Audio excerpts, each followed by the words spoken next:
In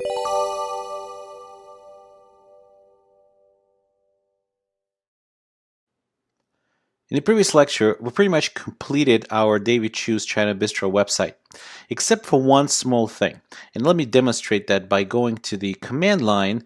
I'm actually going to go into the before folder of lecture 63, which is our current lecture, and I'm going to go ahead and start the browser sync just to let us see what was before we started and implemented a change. Let's go back to the code editor or the browser, and let's refresh the page here. Okay, so when we go to the menu categories page and click on it, there's something missing. This menu right here, this menu button, should be highlighted just like that, but it's not. And the reason it's not is because obviously it's not a separate page, so the active class that used to be on here that used to light this up like that is not there. So what we need to do is unchange when this happens, when the menu categories page gets loaded, and for that matter, when the particular single category view gets loaded, we need this button to be in the active state. Let's go back to our code editor and see how we implemented that. We created this function called switch menu to active. And what we're doing in it is the following. First of all, we want to remove the active class from our nav home button.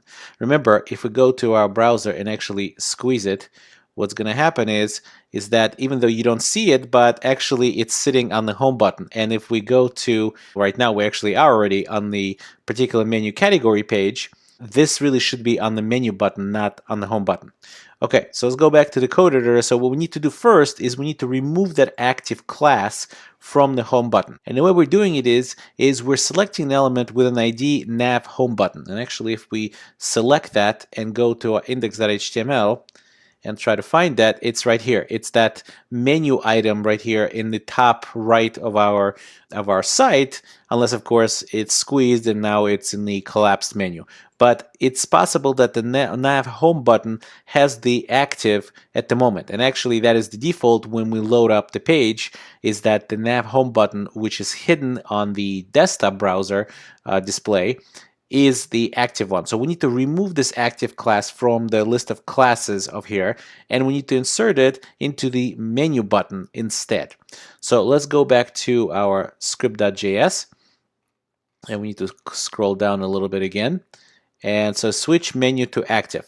Okay, so the first thing is we're getting the class name, and the class name is not one class name, it's really just the class attribute. And the class attribute can have many classes. In our case, in HTML here, you could see that it has visible, XS, and active. So there's a couple of classes that could be in there separated by spaces. And the way we're doing this is we're using that same replace function of the string class to say we're going to create a new regular expression. And again, it's not going to be a very fancy regular expression. It's going to be just an expression that looks for a literal string active. And the only reason we're using it again is instead of just saying, you know, right here in the first argument is active, the string active, is because we want to use this flag G, which lets us say that anywhere you find this, so if there's more than one for some reason in there, they will all get replaced with the empty string. So we removed the active class from our element that has an ID nav home button. And the result of that, we're going to save in this classes variable. And then we're going to turn around and override the class names or the class name attribute value for that nav home button to the classes, but these classes are now, or the string is now without the active class. And the second thing we're doing is we need to add the active class to the menu button if it's not already there.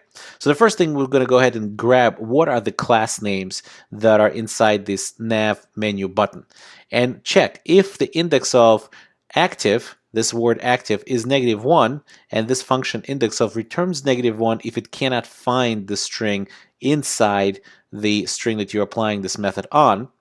And if that's the case, we're going to go ahead and add classes equals classes plus active. This is what this plus equals, as you remember, means. And obviously we want to make sure to give it a space because there might be a class there already. So we'll put a space in here. And then we're again selecting, using our query selector, the nav menu button, and having that class name or the class name attribute equal to the classes that we just constructed, which is whatever classes were there before plus the active button. Okay, let's see if that actually works. Let's go back to our command line and switch our browser sync to being from before to after. And let's go ahead and fire up our browser sync. Let's go to the browser. And we could just close this and just simply refresh this. And here's our browser sync. And now if I go to, let's say, menu, right here on home is selected. If I go to menu, and I see here that now menu stays highlighted. So if I actually open this up, I could see that the menu button is highlighted. And if I go to a particular menu item or particular menu category with all the items in it, menu is still highlighted. So if I go back to home and go back to menu and go to a particular menu category, I could see that the menu button stays highlighted. Okay, other than maybe putting up some information in the About section and the Award section, our website is 100% done and ready to be deployed.